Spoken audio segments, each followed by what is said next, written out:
After ng asphalt paint ng Alcatran, yan, pinapinturahan ko na ng roof guard para hindi siya kumupas, para manatiling maganda yung bubong, matibay sa kalawang.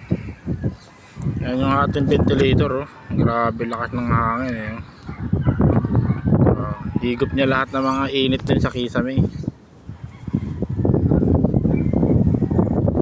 Mga kapitbahay ko nagpapintura din, tatapal din ng mga butas ng yero. Ayan, para walang tagas sa butas.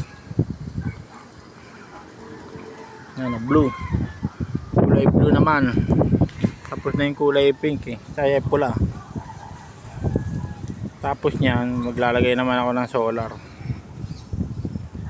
para sa kuryente natin. Ang kapitbahay ko nagpapintura, ayun, oh. Kaso half lang muna kasi isa lang siya, gumagawa. Pagod, matanda. Ako hindi, talagang second coating, tirahin ng tirahin yan.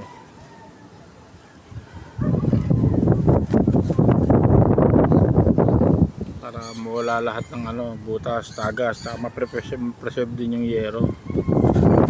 Ganda pagka kulay blue. Yung kulay itim na yon, yung nasa yan, yung itim na yan, Alcatran yan, asphalt paint para hindi tumagas. Buti na lang, maganda na panahon. Ito, may dayo rito mga kalapate, oh.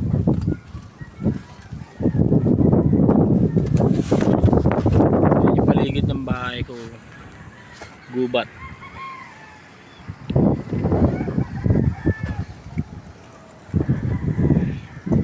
Hanggang dun yan, gubat.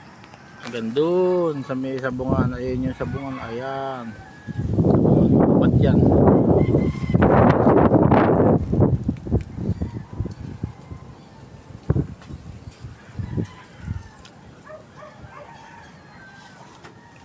Solar natin.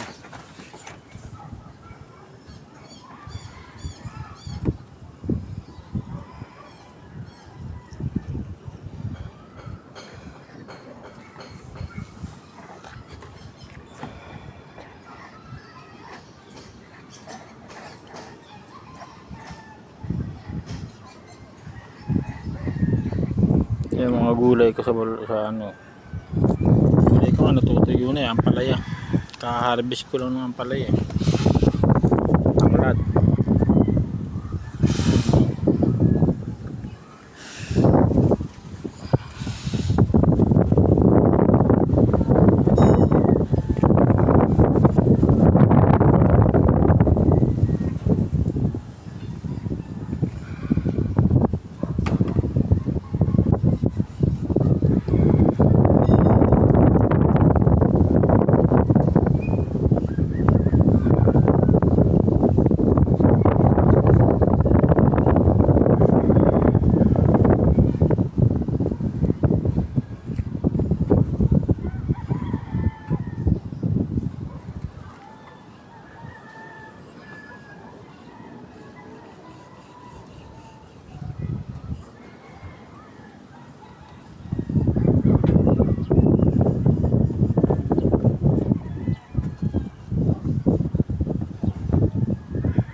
Karamihan ng mga nakatira sa bahay papagawa ng bubong. Ayun, doon sa may dulo meron din napapagawa. Ayun, no. Ayun, no. Gumagawa din sila doon, no. Butas din siguro mga yero nila. Kaya papagawa na lang sila habang maganda ang panahon. Yan.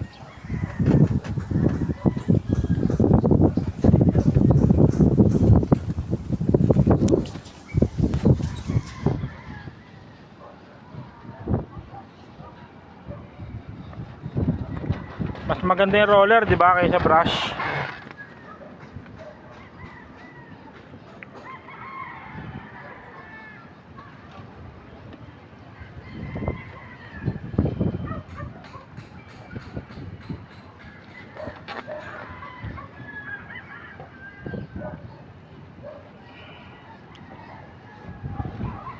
Dapat ganyan pinapinturahan nila Tita Nanet eh.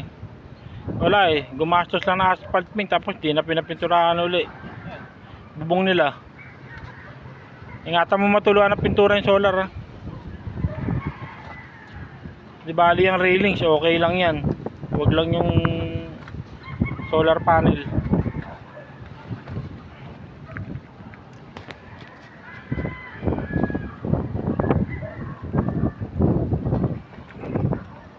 Ganda ng boysen eh.